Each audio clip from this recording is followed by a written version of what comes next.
Mesdames et messieurs, bonsoir. Bienvenue dans cette nouvelle édition de votre journal de 22 heures à la une de ce jeudi. L'Agence nationale pour les personnes handicapées a célébré ce matin sa première année d'existence. Cette première édition de la Semaine nationale de l'handicapé s'est tenue sous l'égide du président de la République, Ismail Omar Guelleh. Également dans l'actualité internationale, Moscou suspend le traité avec le nucléaire.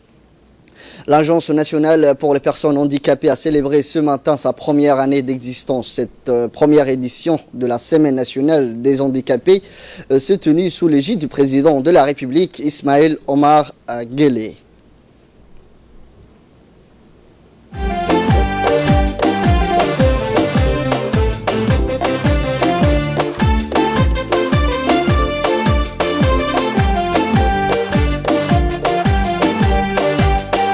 La journée s'est déroulée en présence de membres du gouvernement, des organismes internationaux et toutes les personnes vivant avec un handicap répertoriées par l'ANPH. Rappelons que l'ANPH, qui est une agence dirigée par un Djiboutien vivant avec un handicap, en l'occurrence M. Douali Saïd Mahmoud. Cet organisme de soutien consiste à œuvrer pour l'insertion professionnelle et socio-économique de nos compatriotes souffrant d'un handicap.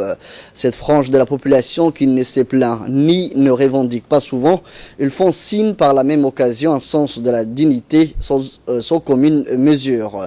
C'est dans cette optique que, sous l'impulsion du chef de l'État Ismail Omar Guelleh, est fortement soutenu par la première dame du pays, présidente de l'UNFD, Mme Khadra Mohamed Haïd, l'ANPH a notamment vu le jour. L'ANPH a pour vocation d'améliorer, épauler les conditions de vie de nos concitoyens à besoins spéciaux. Tous ces efforts ont sollicité les grandes contributions de nombreuses institutions, en tête l'UNFD, que la première dame du pays, Mme Khadra Mohamed Haïd, a l'honneur de présider. Cette journée riche en couleurs et en émotions a démarré avec des chants et danses interprétés par de jeunes sourds malentendants et des personnes à mobilité réduite. Ensuite, le chef de l'État a suivi avec beaucoup d'intérêt le sketch joué par des personnes vivant avec un handicap qui mettait en relief leur quotidien et le soutien apporté par l'ANPH pour soutenir ces personnes dans le besoin.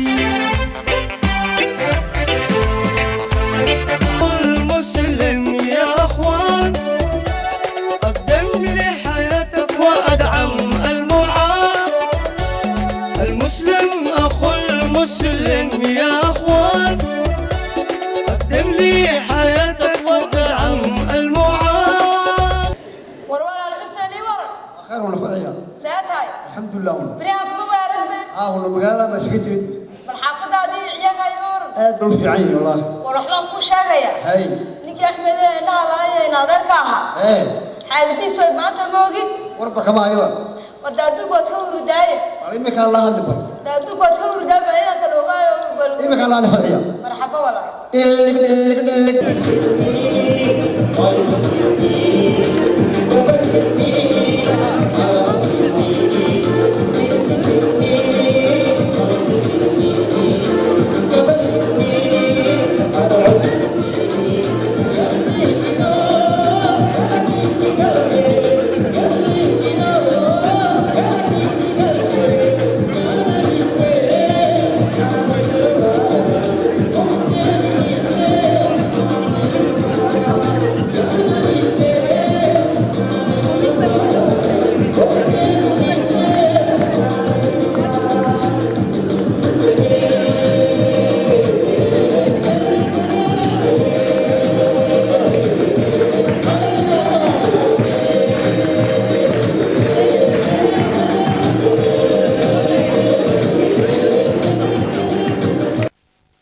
Après les divertissements, place au discours. C'est la représentante du PNUD à Djibouti qui s'est exprimée les premiers.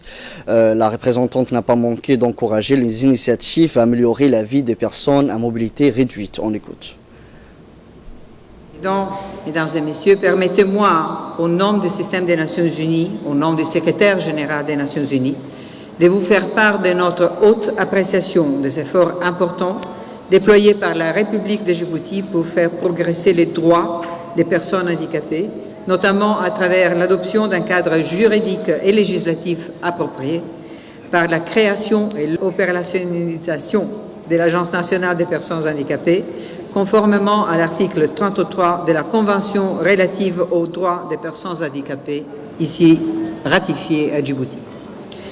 Ainsi doté des outils nécessaires, il convient également de se féliciter de l'immense et inlassable travail réalisé par l'Agence nationale des personnes handicapées en tant que mécanisme de coordination visant à faciliter l'action en faveur des personnes à besoins spéciaux dans différents secteurs et à différents niveaux. À ce faisant, il y a eu lieu de féliciter la leadership reconnue de M. Douale Saïd Mahmoud, qui s'est dévoué corps et âme pour faire avancer la cause des droits et l'inclusion des personnes à besoins spéciaux. Suivons à présent le mot du président de la Commission des droits de l'homme. De Djibouti a ratifié sur un total de 9 conventions au total mondial, 7 conventions et pactes internationaux relatifs aux droits de l'homme, dont les 3 conventions protégeant les droits des populations dites vulnérables, à savoir les femmes, les enfants et les personnes vivant avec un handicap. Cela démontre votre ferme volonté, Monsieur le Président de la République, de faire de notre pays un État de droit, empreint des valeurs de notre religion, l'islam, et attaché aux valeurs humaines et à notre culture de paix et de tolérance dans une région tourmentée. C'est aussi, Excellence, la preuve de votre engagement aux côtés des groupes vulnérables et particulièrement des personnes vivant avec un handicap.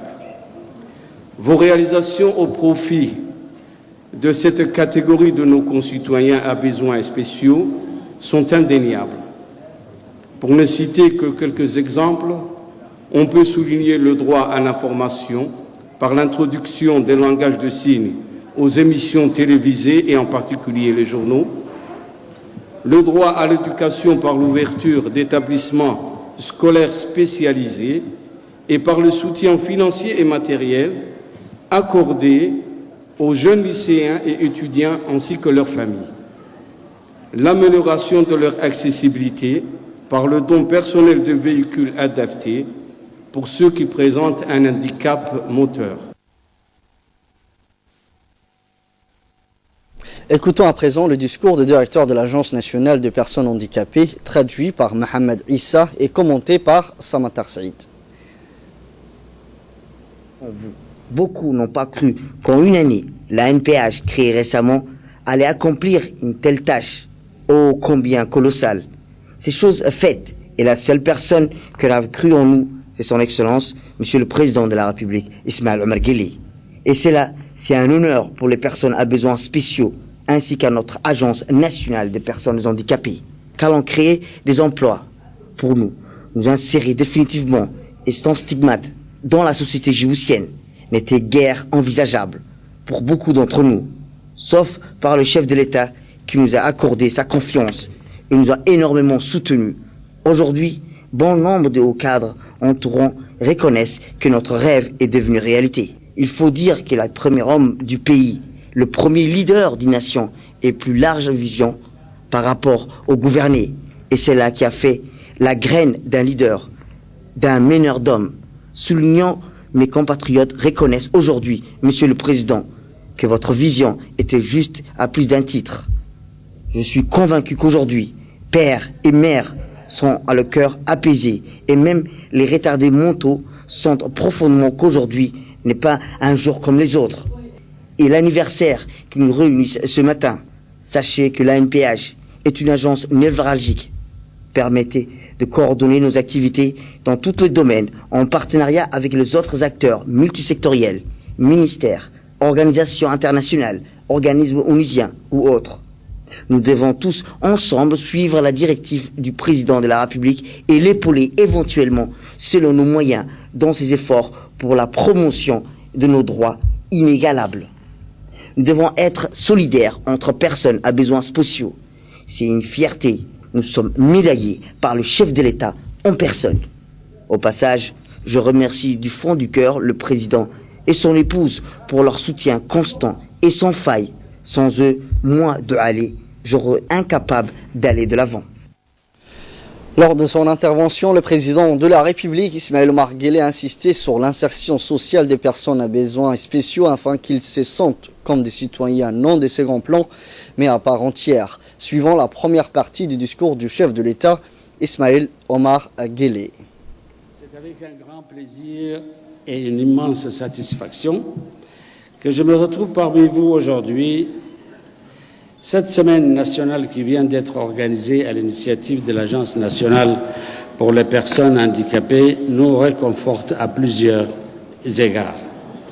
En effet, c'est réconfortant de voir que les personnes handicapées s'organisent elles-mêmes pour examiner leurs besoins et leurs aspirations. Et c'est réconfortant aussi de voir que le pouvoir public est à l'écoute et donne une légitimité politique aux revendications de cette catégorie de nos concitoyens. Mesdames et messieurs, l'handicap n'est pas une tare, ni un fardeau. C'est avant tout un état social que nous devons reconnaître à sa juste mesure. Comme vous le savez, les situations ne sont pas homogènes. Il y a ceux et celles d'entre nous qui naissent avec un handicap. Il y a ceux et celles d'entre nous qui peuvent venir à l'handicap par une maladie ou un accident. Mais il y a aussi certains de nos concitoyens pour qui l'âge avancé peut constituer un handicap. Autant de situations qui méritent toutes les ripostes spécifiques et appropriées. Notre société, et je m'en félicite, a d'abord le courage de reconnaître l'handicap pour ce qu'il est et de ne pas le diluer dans des phraséologies politiquement correctes. C'est cette reconnaissance politique qui est fortement exprimée par la mise en place d'une agence nationale des personnes handicapées, il y a tout juste un an. La mission dévolue à cette institution est très ambitieuse. Mais en même temps, c'est une mission très noble et très juste. Il s'agit tout d'abord de ne pas enfermer les personnes handicapées dans des préjugés et des stéréotypes sortis tout droit de nos ignorances, de nos croyances et de nos superstitions. Il s'agit aussi de ne pas abaisser les personnes handicapées avec un regard compassionnel. Un regard, ou plutôt une perception, qui en ferait des éternels assistés dont on doit s'occuper pour des raisons caritatives. De ce point de vue, les campagnes de sensibilisation que mène l'agence sur l'ensemble du territoire peuvent faire évoluer les mentalités et montrer que les personnes vivant avec un handicap sont des citoyens entièrement à part comme les autres citoyens, avec les mêmes besoins, les mêmes préoccupations et les mêmes désirs d'épanouissement. En second volet, le chef de l'État Ismaël Omar Guelleh a mis en exergue les différentes missions assignées à l'ANPH. Mais la mission dévolue à cette agence ne se limite pas au seuil d'une simple sensibilisation sociale. En effet, l'ANPH doit aider le gouvernement à identifier et à exécuter les politiques spécifiques qui favorisent l'insertion sociale, professionnelle, économique et politique des personnes handicapées. Voilà l'idée forte qui a prévalu dans la conception de cette institution. Faire en sorte que les droits fondamentaux des personnes vivant avec un handicap soient garantis au même titre que les droits de tous les autres citoyens. Le droit à l'éducation, le droit au travail, le droit au logement, le droit à la santé, pour ne citer que cela. Comme vous le savez, tous ces droits, lorsqu'il s'agit des personnes vivant avec un handicap, peuvent rester purement théoriques si des dispositions ou même des structures spécifiques ne sont pas mises en place pour les concrétiser. Je me réjouis que l'agence, épaulée par le travail de terrain d'un réseau de 12 associations, soit devenue en si peu de temps une interlocutrice privilégiée du gouvernement dans ce domaine. Il est faux de dire et de penser que les personnes vivant avec un handicap expriment des besoins spécifiques pour s'épanouir. Il faut juste constater que ces personnes ont besoin des dispositifs spécifiques pour satisfaire leurs besoins ordinaires, semblables à ceux de tout le monde.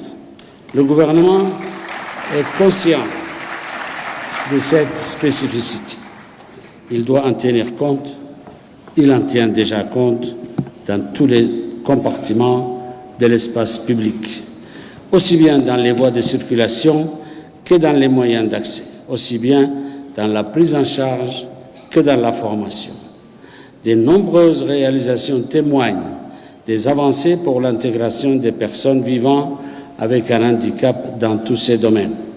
Mais ces avancées, qui résultent d'une prise de conscience généralisée, ne sont pas encore suffisantes à mes yeux. Nous devons encore redoubler d'efforts, surtout en ce qui concerne l'insertion professionnelle. Car, et nous devons avoir le courage de le dénoncer ensemble, beaucoup de nos concitoyens fragilisés par un handicap sont aujourd'hui victimes d'une ségrégation professionnelle qui ne dit pas son nom. Une ségrégation intolérable, contraire à toutes nos valeurs.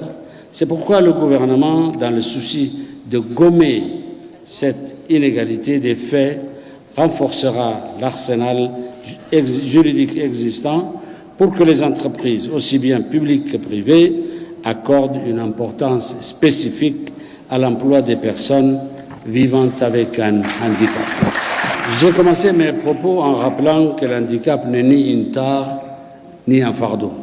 C'est juste une situation de fragilité qui peut concerner tout le monde en fonction des circonstances. Une situation de fragilité qui peut se transformer en une situation de précarité et d'exclusion sociale. Il est de notre devoir de faire en sorte que nos concitoyens fragilisés par un handicap ne subissent ni exclusion ni précarité. Je vous remercie de votre attention. En continuant son intervention, mais cette fois-ci dans la langue locale, notamment en Somalie, le président de la République, Ismaël Omar Guelleh, a rappelé l'importance d'améliorer, d'épauler les conditions de vie de nos concitoyens à besoins spéciaux. Un discours traduit par Mohamed Issa et commenté par Samatar Serid.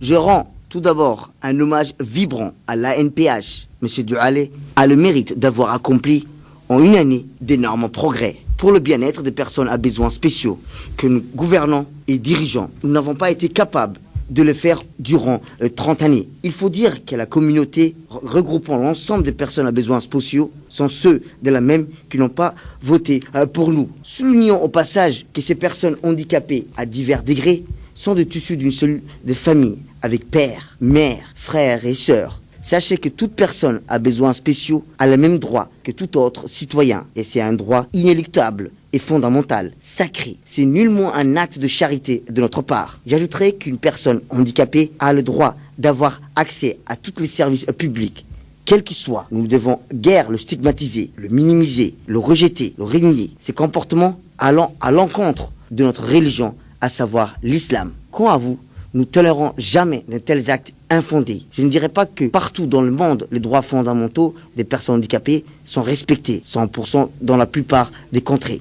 Mais ordinairement, et sans handicap, nous ne serons jamais en mesure d'accomplir. Ainsi, nous devons les respecter à juste titre, surtout nous les dirigeants, ainsi que les responsables de tous les horizons. Nous devons les soutenir, les aider, les encourager. Quant à leurs proches et familles, ils ne devront pas avoir honte de solliciter et d'exiger à ce que leurs droits soient sans des conditions aucune. Respecter cet état fait en soi un devoir de notre part, émanant de nous tous. Aussi, nous ferons tout ce qui est de notre pouvoir pour remplir ce devoir. Cet anniversaire que nous fêtons ce matin, c'est le premier du genre. Je vous souhaite à vous joyeux anniversaire et vous dis soyez toujours les bienvenus, quelles que soient les circonstances, que vive la nation et merci de votre attention. sanad guuro wanaagsan baan leenahay soo dhawaada ayaan leenahay dalkeennu han noolaadan leenahay wassalaamu alaykum wa rahmatullah. Cette première édition de la Semaine nationale des handicapés s'est clôturée par des distinctions à des personnalités djiboutiennes qui se sont particulièrement illustrées et qui ont fait leur preuve dans la promotion de la cause des personnes à besoins spéciaux. L'événement a été aussi l'occasion de remettre des prix et des médailles à des représentants d'associations djiboutiennes ayant beaucoup contribué dans la lutte pour la promotion des personnes handicapées.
dadku inuu midku yahay mas'uul daacada tahay dadku inuu midku yahay mas'uul daacada tahay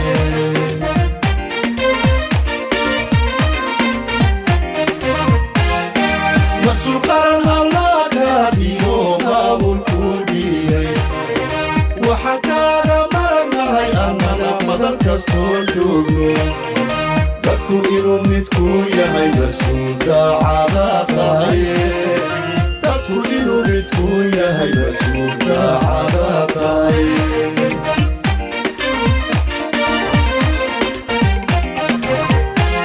macnihiyo ujeedada waa muhiim laxaadku nijahanku cararniyo maqalka iyo aragtida midna lagama maarme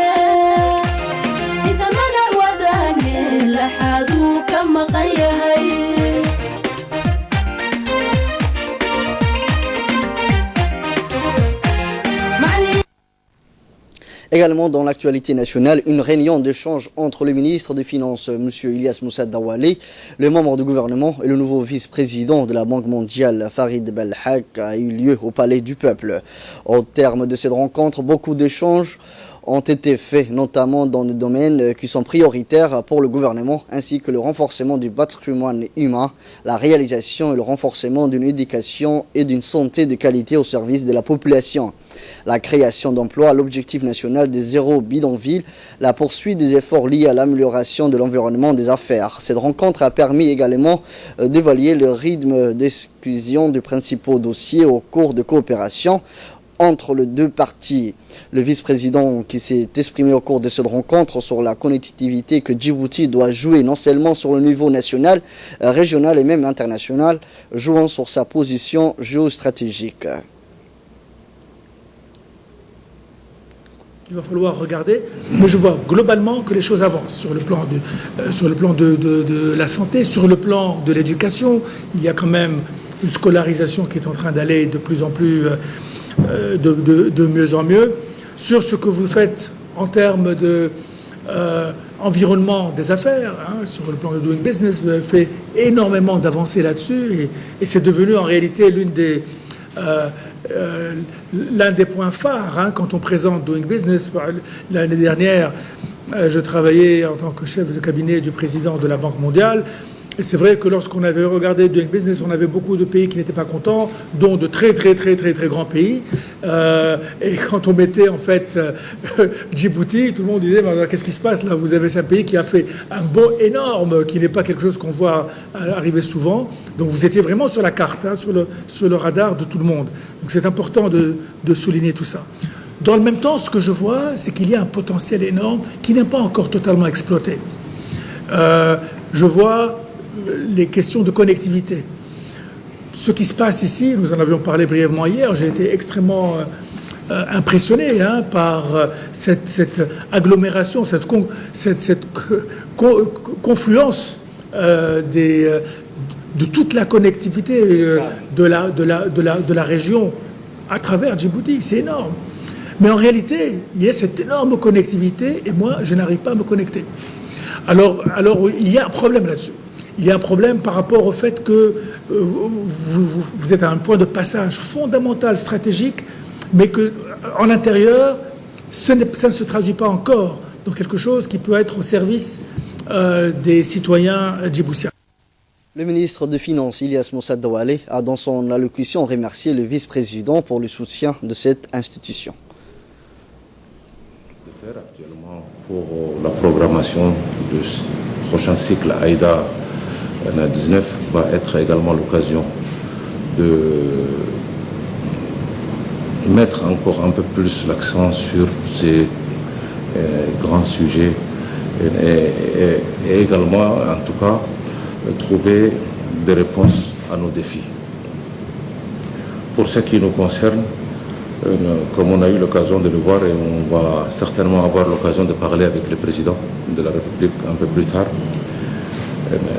le principal défi de Djibouti va être le capital humain et la façon d'apporter, d'offrir en tout cas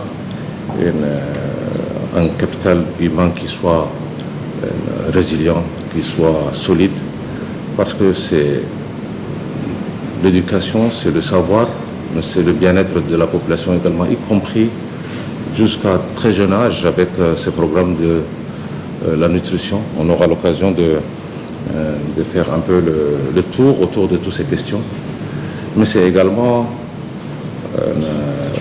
toute la dimension solidarité, parce que malgré une baisse du niveau de la pauvreté observée ces dernières années, il reste encore une poche assez conséquente. Et ceci représente pour nous un défi majeur.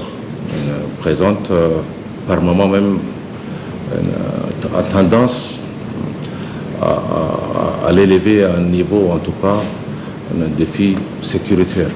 Vous savez, les liens entre la précarité, la pauvreté et au niveau de la stabilité sociale, en tout cas, compte tenu du contexte très volatile de la région. Donc, cette dimension reste également très importante et la banque intervient de façon assez conséquente également.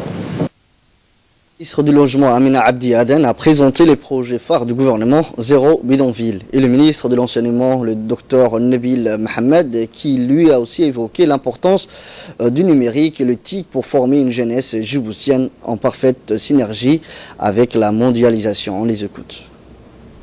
Le secteur du logement, donc évidemment, il constitue une priorité gouvernementale.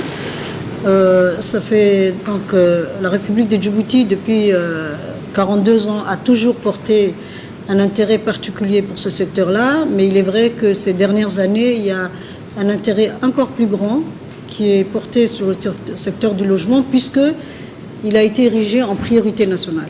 Et ça, ce n'est pas de manière donc juste pour le slogan, mais c'est parce qu'il y a des défis à relever et que la mesure des défis imposer que vraiment des choses très importantes soient faites. Au niveau de l'enseignement supérieur, je pense que vous avez parlé de 3 éléments clés. Performance, contrat-performance, réforme, gouvernance. Et l'université s'est déjà inscrite, en tout cas l'enseignement supérieur s'est déjà inscrit. Je pense que, et je vous mettrai donc à votre disposition ce qui est déjà sur le site.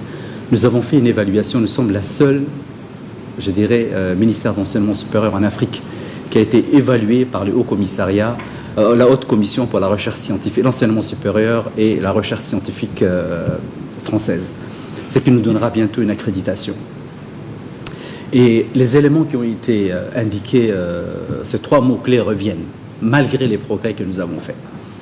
Et puis il y a ce challenge du numérique qu'il ne faut pas rater. Et souvent dans mes discours, j'ai dit qu'on soit au fin fond de l'Afrique ou de Djibouti, ou qu'on soit à Harvard, aujourd'hui les étudiants communiquent avec les mêmes outils, et utilisent les mêmes outils et communiquent avec le même langage. C'est pour ça que nous avons engagé dans un premier temps avec la Banque mondiale, et nous avons reçu un très très bon écho à notre demande, c'est de se dire que aujourd'hui, avec la concurrence qui se fait autour de nous, les nouveaux ports qui vont se créer, comment Djibouti peut capitaliser ces méga infrastructures qui existent? Elle ne peut les capitaliser et être compétitive que si on travaille sur le micro-infrastructure. Quant au ministre de l'Énergie, M. Younis Ali Guédi, et celui de la Santé, Mohamed Ouassama Derrié, ont évoqué le grand projet signé avec la Banque mondiale ayant pour objectif d'améliorer les conditions de vie de citoyens. Du développement de Djibouti, et nous avons beaucoup de projets en développement, mais la question de la précarité énergétique reste très importante à Djibouti. Et dans ce sens, nous avons, avec la Banque mondiale, bien entendu, le premier projet qui est la géothermie, pour l'exploration de la géothermie. Et nous remercions entre autres au passage aussi la Banque mondiale qui nous a fait confiance et qui a soutenu le gouvernement de l'Arc de Djibouti pour l'exploration des FIALE, des projets FIALE de la géothermie qui aujourd'hui certainement nous allons passer. Et nous comptons aussi sur la Banque mondiale de passer aux différents process de développement de production d'énergie. Le deuxième projet est celui de l'électrification durable, un projet transversal aussi avec la transformation urbaine de la ville de Djibouti et dans le chef-lieu de région qui ont travaillé en collaboration avec la ministre du Logement et la ministre des Affaires sociales, le ministère des Finances et d'autres aussi ministères pour l'accès à l'énergie de nos concitoyens. On a récemment 2 projets qui viennent d'être signés, les projets de renforcement des services maternels, infantiles, néonatal, qui était de l'ordre de 26 millions. Ce projet qui vient de signer, c'est un grand projet qui va peut-être améliorer un certain nombre de services, et ça concerne des constructions, des réhabilitations, mais également des équipements. Nous avons également signé récemment un accord additionnel pour l'amélioration de la performance du secteur de santé. C'est un accord supplémentaire et ça nous permettra également d'augmenter également la performance de... L'inauguration d'un abri pour les enfants confrontés à eux-mêmes a été organisée par Caritas en collaboration avec l'OIM, le ministère de la Femme et de la Famille. Eh bien, ce bâtiment a été conçu avec le financement de l'Union européenne et le gouvernement djiboutien. Les enfants dans la rue sont livrés à eux-mêmes la journée, très peu ont accès à l'éducation. Notre diagnostic de la population témoigne de la nécessité pour eux de travailler au mondial afin de pouvoir manger. En journée, la situation est la même pour les enfants de la rue, mais une fois la nuit venue, ils dorment dehors, vulnérables, victimes de la faim et de tout autre danger auquel ils font face au quotidien. La cérémonie était présidée par la ministre de la Femme et de la Famille, Momina Ahmed Hassan, et a vu la participation du ministre de l'Intérieur, Momin Ahmed Cheikh, et la représentante de l'OIM à Djibouti, Mme Lanini Verasami, et le directeur général de la police, Colonel Abdullahi Abdi Farah.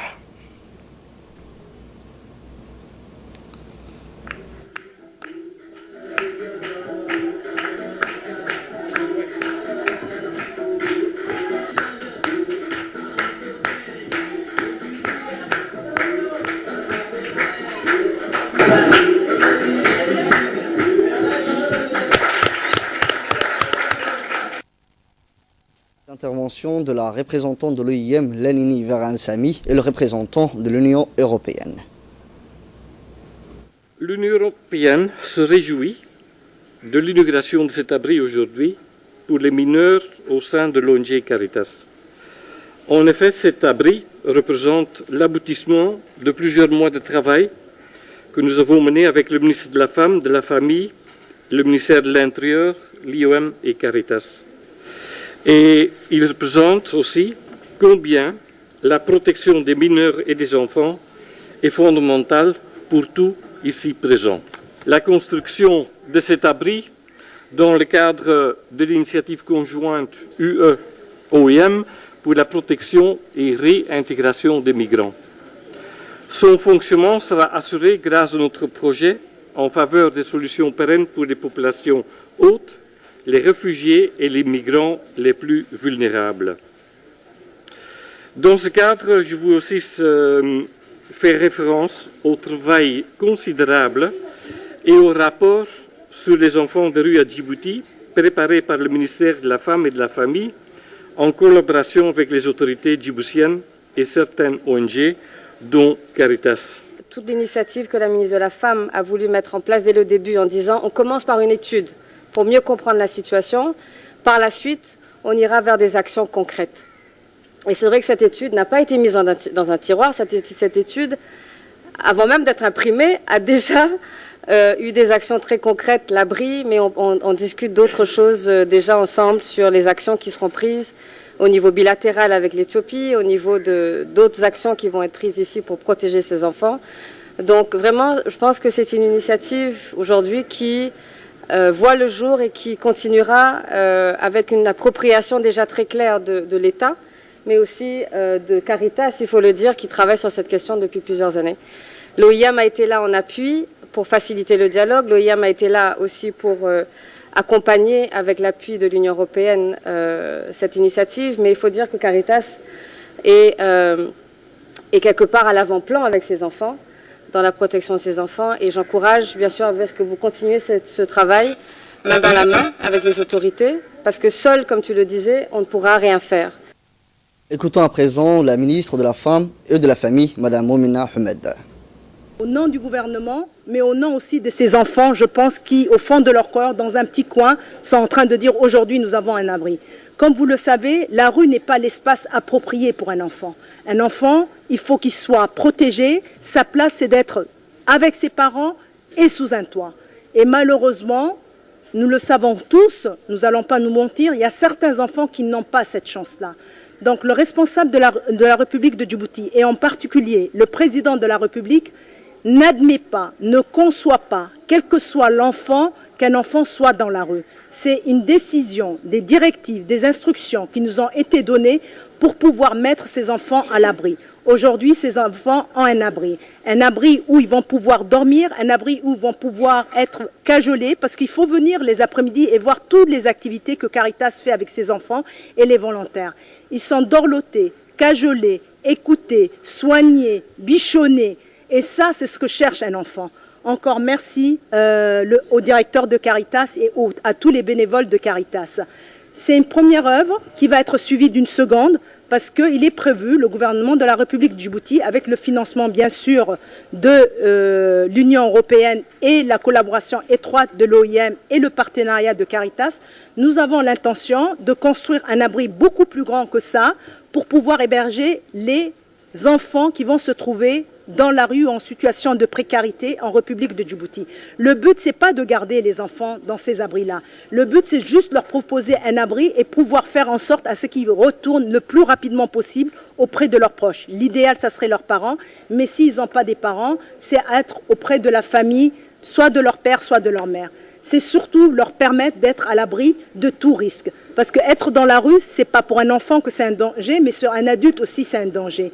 Donc je dirais grand merci à Caritas, grand merci à l'Union européenne qui a bien voulu nous appuyer dans ce projet-là. Et surtout, grand merci à une grande dame qui va nous quitter, mais qu'on gardera, je pense, dans nos cœurs, à Lanini. Affaires sociales et de solidarité a participé à la 7e conférence du réseau de pairs sur la pauvreté multidimensionnelle qui s'est tenue du 30 au 4 juillet. Cette conférence de haut niveau est organisée par le ministère des Affaires familiales de Seychelles et a été placée sous le haut patronage du président de la République de Seychelles, M. Danny Faure. On prépare à cette conférence de représentants de plus de 40 pays dans le monde et plus de 20 organisations internationales. Dans l'actualité internationale, Vladimir Poutine a promulgué hier une loi autorisant la Russie à s'affranchir de ses traités conclus en 1987 durant la guerre froide. Signé par les anciens présidents américains et russes Ronald Reagan et Mikhail Gorbatchev, il avait pour objectif l'élimination de tous les missiles de croisière et balistiques lancés depuis le sol d'une portée de 500 à 5500 km. En février dernier, les États-Unis ont également cessé de le respecter, accusant Moscou de violer le traité. C'est tout pour ce journal. Merci à vous de l'avoir suivi. Restez avec nous, les programmes continuent sur Télé Djibouti.